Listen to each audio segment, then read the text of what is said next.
where you walk up to Princess Leia. Hello, Skywalker. You're my only hope.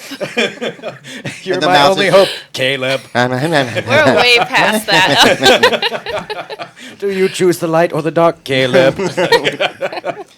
I don't know. I think it would be pretty fun, but it's looking pretty in depth. Like this is what we got to get into. But the key is that they're wanting they're aiming for $1,000 a night. Wow. For this thing.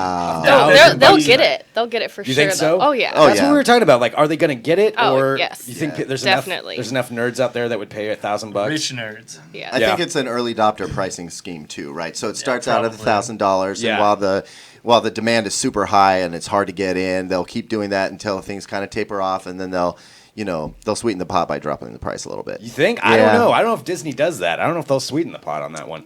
$1,000 a night. $1,000 How many a nights night. can you stay? I don't know. I How suppose big is this park? It's kind of like the princess experience where you can sleep in the castle and have breakfast with the princesses. But I definitely think people will pay. Yeah. For sure. Parents will pay for their kids. People will save up. They'll do it. Well, it'd be like $360,000 to stay there for an entire year. Yeah, that's true. Maybe they bump it down, give you a discount, $350,000 to stay there the entire year. You become a resident You there. become that guy.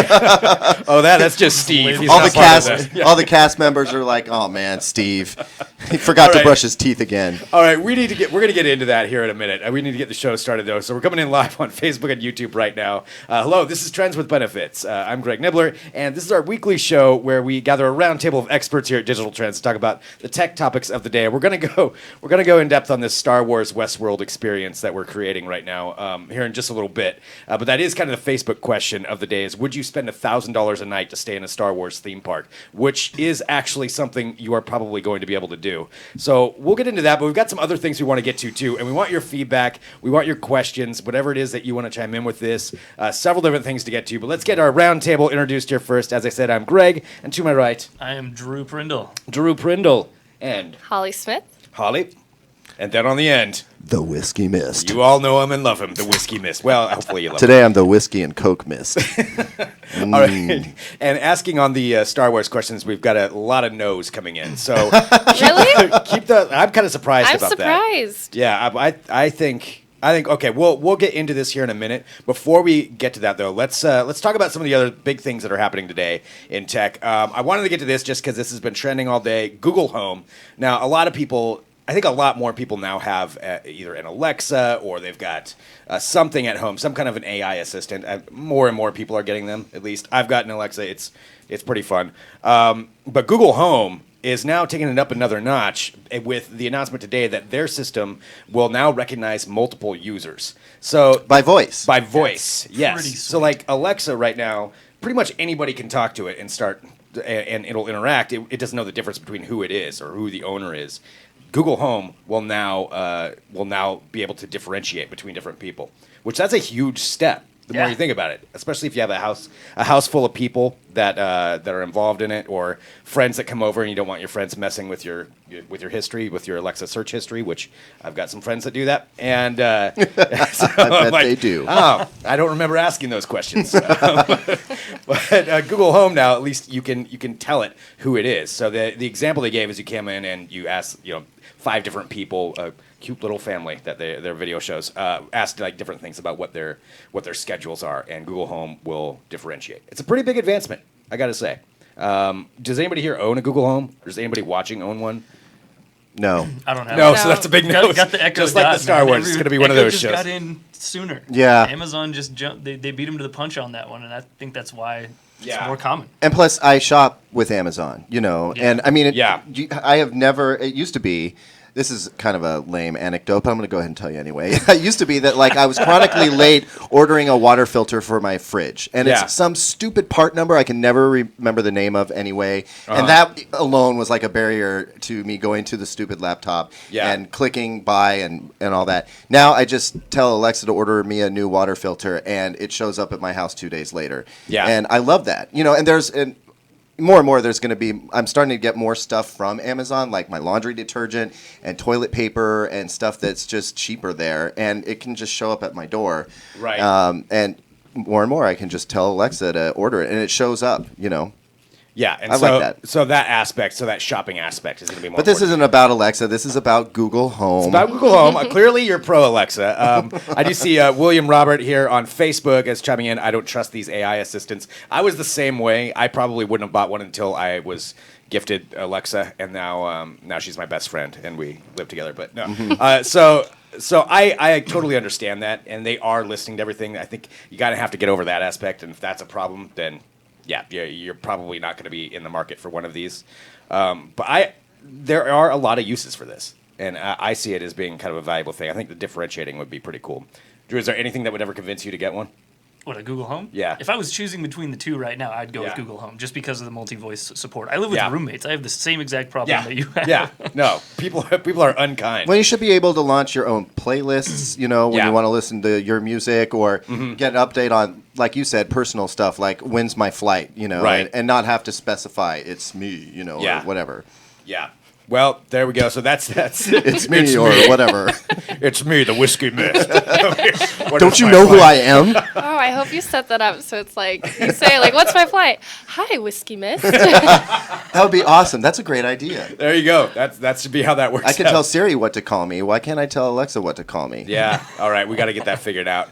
All right. Well, there we go. That is the big news that was coming out today. Google Home with that. And again, we got a bunch of topics that we're getting to. If you're just joining us, this is Trends with Benefits. We're going to be talking about the Disney Star Wars theme park here in a bit and everything that's going on with that. A few other things to get to, though. And starting off right over here to my right, Drew has just launched a series of articles on digital trends related to the future of food and food technology. You would do a better job of explaining it than me before I screw this up. Drew, would you like to explain your new series? Yeah, so it's called The Future of Food. It's exciting for multiple reasons. The first is because it's one of the first series that we've done on DT. So we kind of approached it like a magazine issue. So it's just a flurry of stories focused around one central topic, and that topic is the future of food.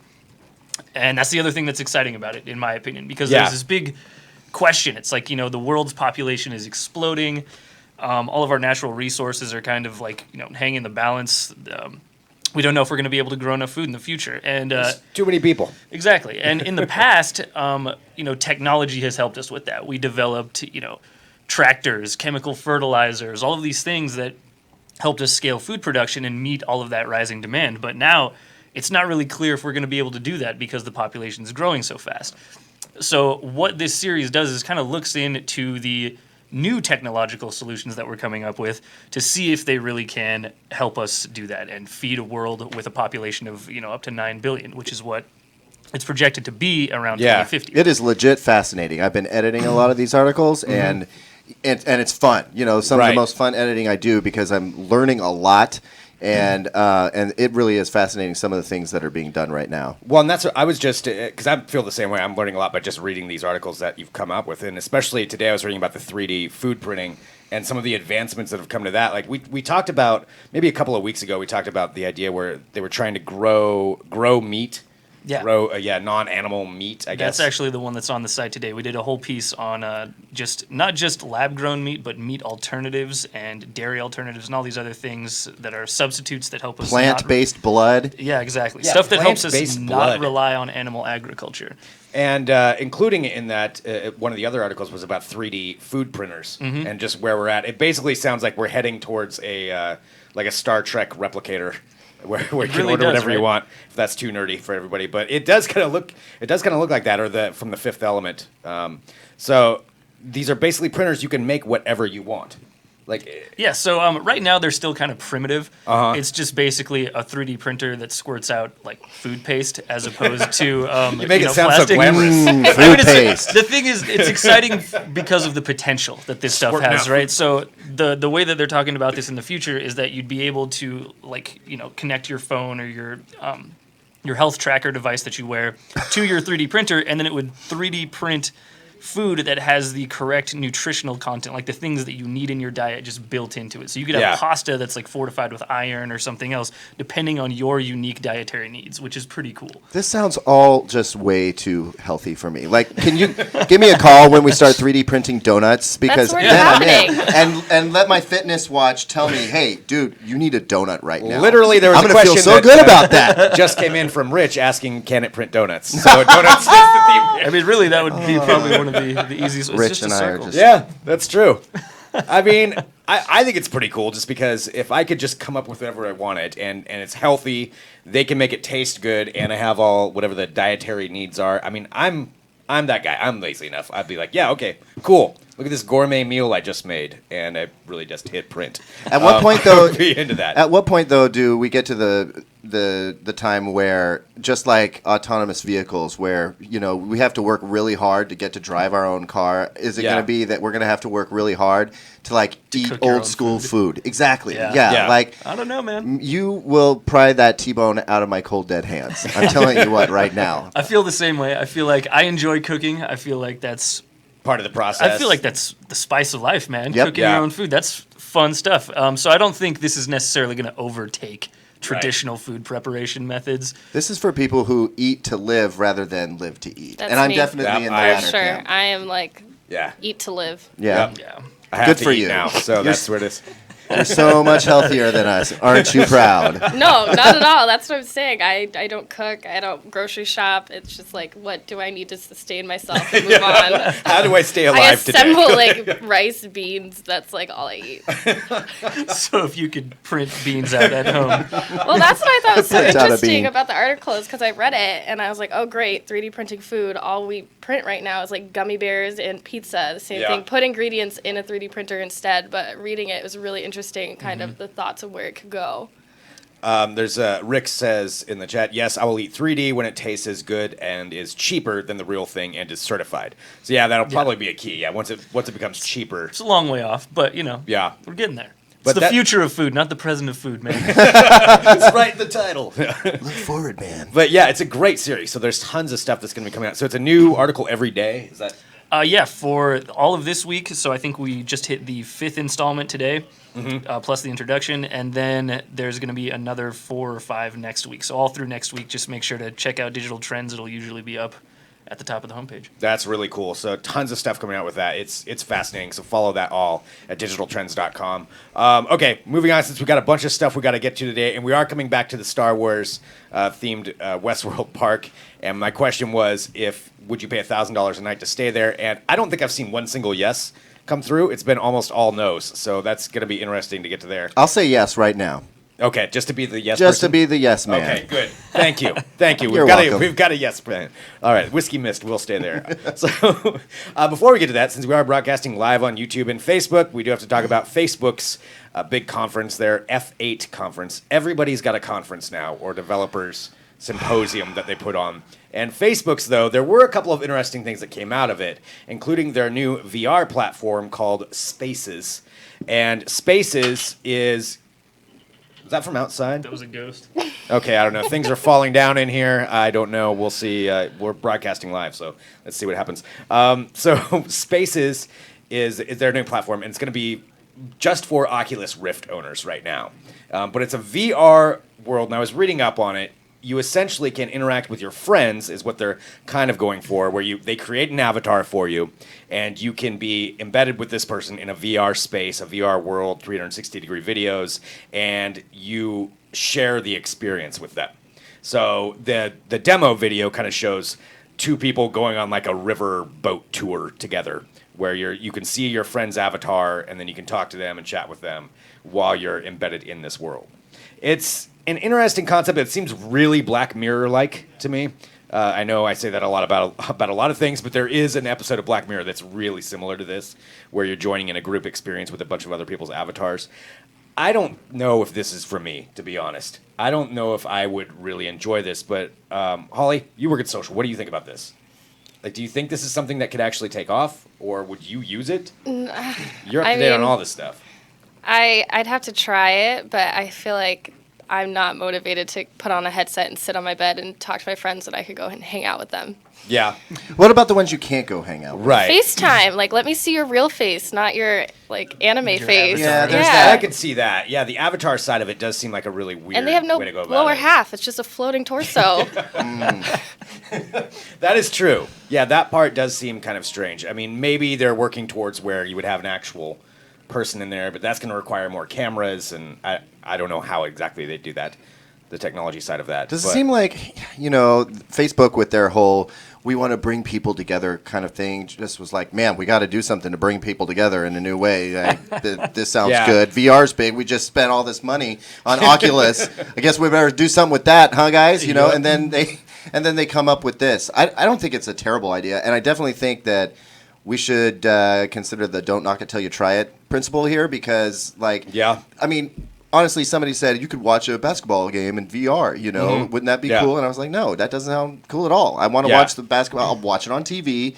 You know, and walk around my house or whatever, and, you know, not trip over something because I've got VR goggles on, or I'll go to the basketball game itself. And then I tried it out, even on just the Gear VR and the old school version, and it was actually kind of cool. You know, you could look around a little bit. The experience was fun. I mean, maybe it's got a short shelf life, but maybe people have fun with this when they first try it. Plus, right now, how much is there really to do with, like, at-home VR with the Vive and stuff like that? Not a lot, that much. right? Yeah.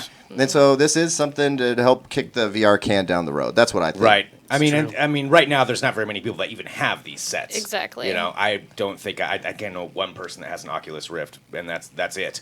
So, but the more this proliferates, you know, the more people start getting into VR. I could definitely see this becoming more of a thing, especially for those friends that are too far away. Like if you have a friend across the country or something. Right. Yeah, you know, that you could share and watch the game together. I don't know. Yeah, well, that's the thing. You have to do it all together at the same time. So you Yeah. have to kind of like, who's online right now? Right. Not that many people. Not that many people have the Oculus Rift. So, Yeah. but I'll try it. But I'm just not really. But into VR. that's about it. Yeah, so I'm just kind of taking a look here. They want you to use Facebook at I love any the name. cost. It's Spaces. Spaces, man. Shut up, you guys. Put as much effort into naming the thing as you did into creating the thing. Is that so hard? That's But true. it's called the Facebook, which was literally a book of faces, and that you're in a space, so it's spaces. It's very in line with Why the didn't you brand. call it Spacebook? I'm going to reserve spacebook.com right now. Probably already taken. It's a social network for All right. astronauts. Well, something else Facebook did, and again, we're bouncing through a couple of topics here, getting to the Star Wars one here in just a second, but Facebook also announced this, and this is a little ways off, but actually not that far. They demonstrated what they're trying to do with a way to interface with your brain that would allow you to type by thinking. There's a couple of things with it that they're doing with this. So what they said, their statement was, they want to create technology that will allow you to type your thoughts and hear through your skin. So the overall concept, it's a very detailed article, but they did do a demonstration. So essentially what they're doing is you put up these sensors on your arms or on your head, but it's not invasive. They don't implant electrodes in you. And they can send signals through those that your brain will interpret as speech. So the demonstration they did is they texted the word blue or cube, I think it was a couple of different words, to this demonstrator who had the thing strapped to their arm. They then understood what the word was just by the sensors. No one's ever said blue or cube. It was just sent to them through these things, and then they just repeated the words that they heard. So it's pretty crazy.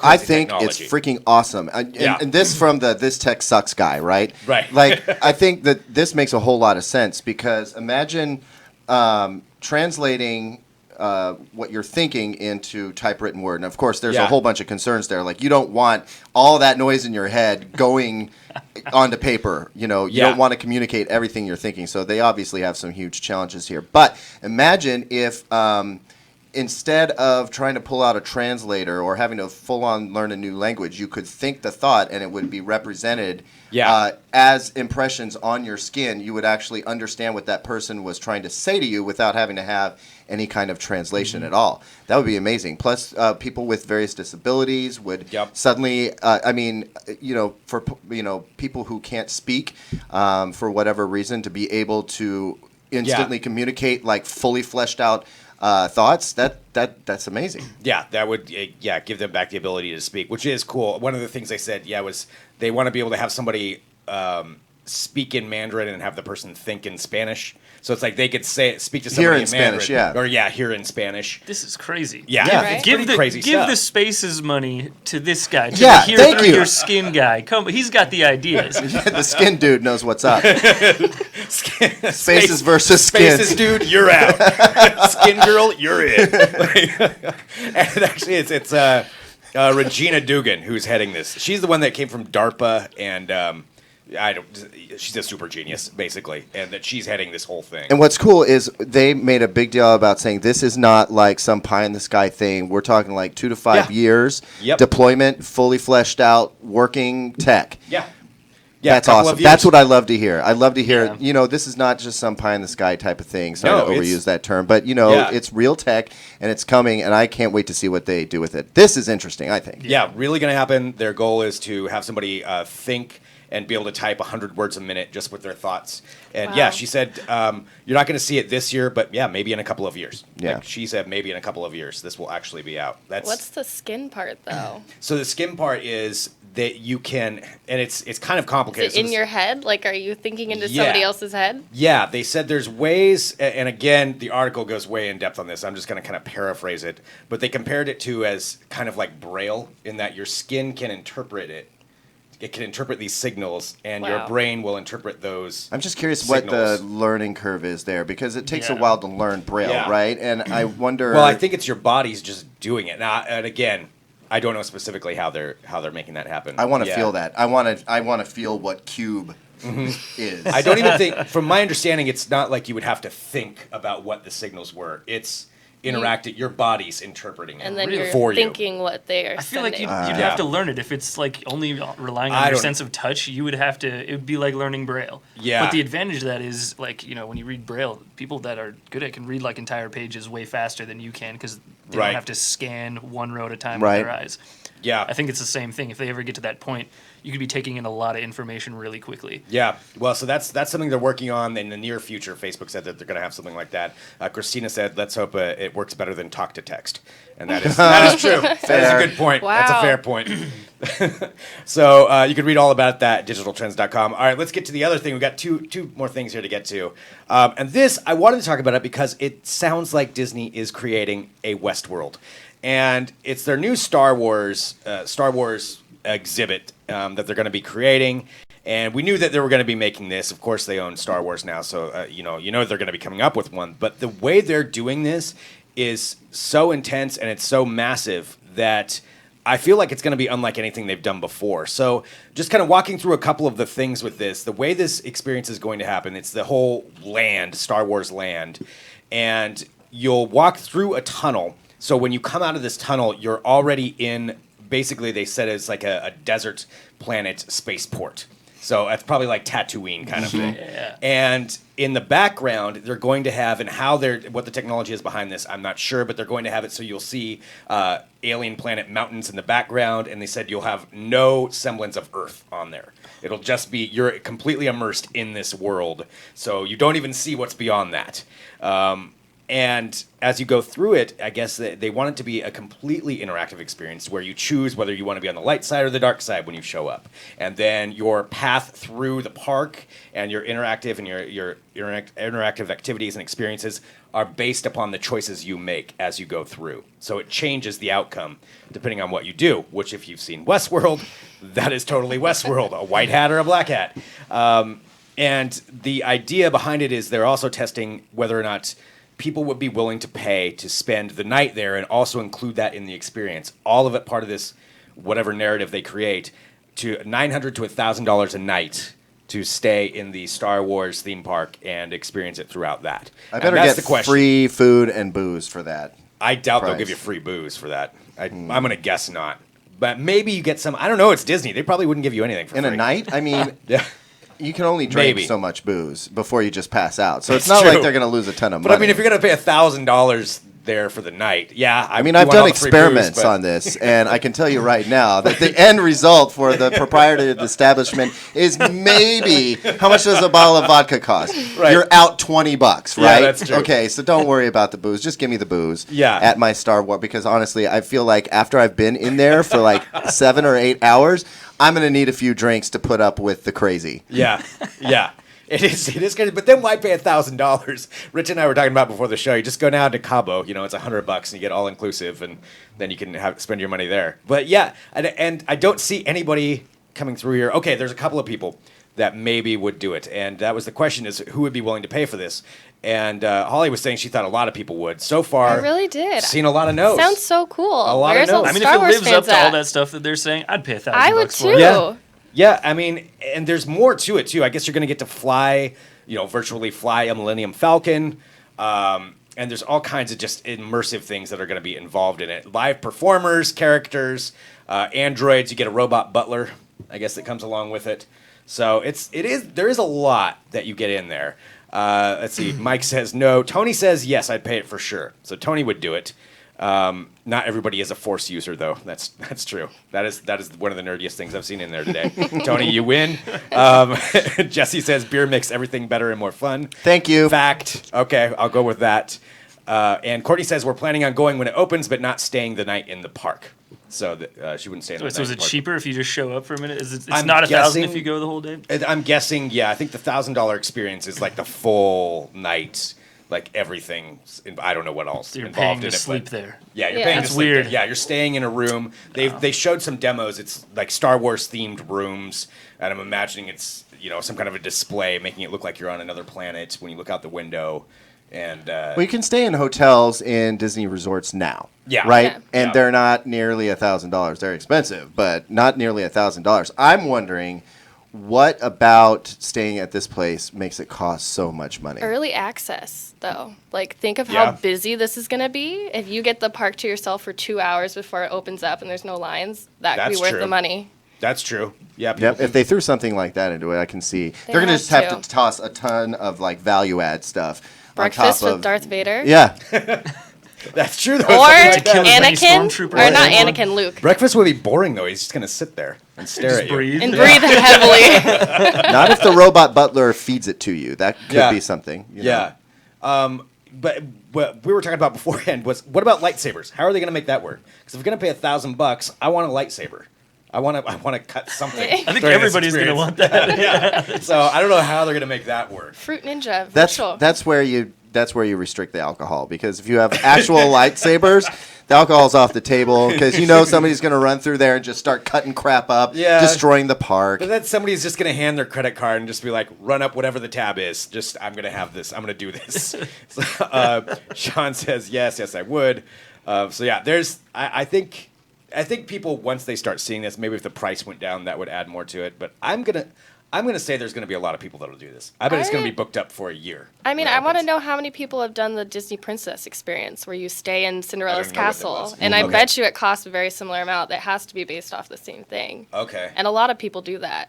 All right. People get married in the Princess Towers. They're going to be getting married in the Star Yeah. Wars land. Like, it's Yeah. going to blow up. All true. Yeah. Well, there we go. So let us know what you think, if you'd be willing to stay in that. I think it's going to be pretty cool once they get it going. I'm not going to pay $1,000 though. I will not. But that's what we're up, unless maybe the free booze. But yeah, maybe that would sway me. All right, we got a final thing here to get to. Final thing on Trends with Benefits, and it is this: you may be able to soon have a personal jet. So Caleb, and you submitted this in here, and I hadn't been aware of it, but it's a German startup, Lilium Aviation, that has completed test flights on the world's first electric vertical takeoff and So landing you have jet. an airplane that takes off vertically. They controlled it remotely for this, but it's completely electric. 36 electric engines. Is It'll what get you powers it. about 186 mile range at 186 miles per hour. so you can get there in- that's the max speed. Okay. It's like 300 kilometers per hour. And it's got about the same amount of total range. But, I mean, no landing strip necessary, a landing Yeah. pad. So wherever you could use a helicopter, you could, land this thing. And so, I mean, with that kind of range, you're talking about regional flights. Yeah. And of course, this is just the first one. It Like could definitely commuters. be scaled up. But commuters, I mean, you could actually use. Here's my question though, because now that they're the first functioning car plane, hybrid is actually up for sale right now. Now we're seeing these coming around. I think that the FAA, if the FAA even lives, because there's question about whether the FAA could be just summarily dismissed in favor of a private nonprofit corporation which would take over our air passageways. Oh, I don't know if I like Oh that. well, yeah, we that sounds bad. no. There's. I don't want to get too deep into it, but Right. the FAA is mired in old school technology. We still use radar, while the rest of the world is mostly using GPS-based units and flying much more efficiently than we are right now. Yeah. We're stuck in this old school space. And now we have this thing coming along where if we're going to start handing out like pilot's license like we do driver's licenses, how are we going to regulate that air traffic? You know what I mean? Like, this poses a huge issue that we're going to have to confront. And I think that's as much of a story as the cool plane that we just saw. And if you aren't actually watching this live right now, you want to go to Digital Trends and see the story. The thing looks really, really cool. And there's a lot of investors and a lot of big money behind it. And I imagine it's just a matter of time until the rights to this get scooped up by some large corporation, or Apple, and they make it a thing. And if we can make autonomous cars, there's no reason why we can't have autonomous flying vehicles. You know what I mean? But then, what happens if our airways get as congested as our roadways do? You know what I mean? Well, I mean the autonomous side, because I think they're testing that out in the UAE over this summer. Like, you're going to be able to take an autonomous helicopter taxi or it's an autonomous human-sized drone. And that's true. But how do you regulate this if things start happening? If everybody starts getting them, that's a big issue. I want one. Yeah. I mean, don't get me wrong. This is Jetsons. This is the Jetsons right here. It's finally our flying cars that we were promised. Just need a laser gun. That's the other thing, and a holodeck. Robot made. And a robot made. Since you have a robot butler over at the Star Wars place, I think we're kind of getting there. We're finally approaching this. 3D food printers. Yeah. Done. Yeah, it's getting pretty close. You need to write a feature about that. You do. I'll cut that out of the podcast so nobody knows. All right. Well, I think that's about it for today. And again, I want to say thank you to everybody who was able to tune in live on Facebook and YouTube. This is Trends with Benefits. So we go live every Thursday at 2:30 p.m. and just have a roundtable discussion about whatever the topics are of the day. And it's really fun to have everybody join us. We also have, though, the audio podcast version. And it would be great if everybody could go over to iTunes or wherever you get your podcasts, hit subscribe on there, and that way you can get all of our different shows that we've got that will pop up there, so you can listen to those. I think it's a resounding no whether you pay $1,000 to stay at Disney, so maybe that'll drop the price down, and then maybe I'll do it. I think I would do it if the price went down. Or Disney, if you would like us to test out the first night at this, and we'll let everybody know if it works out. That would be great. Tony says you should have a call-in line. That sounds like it could get. That could be a little bit dicey, but yeah, maybe we'll work on something with that. All right, thanks so much, everybody, for tuning in. We'll be back next week with another episode.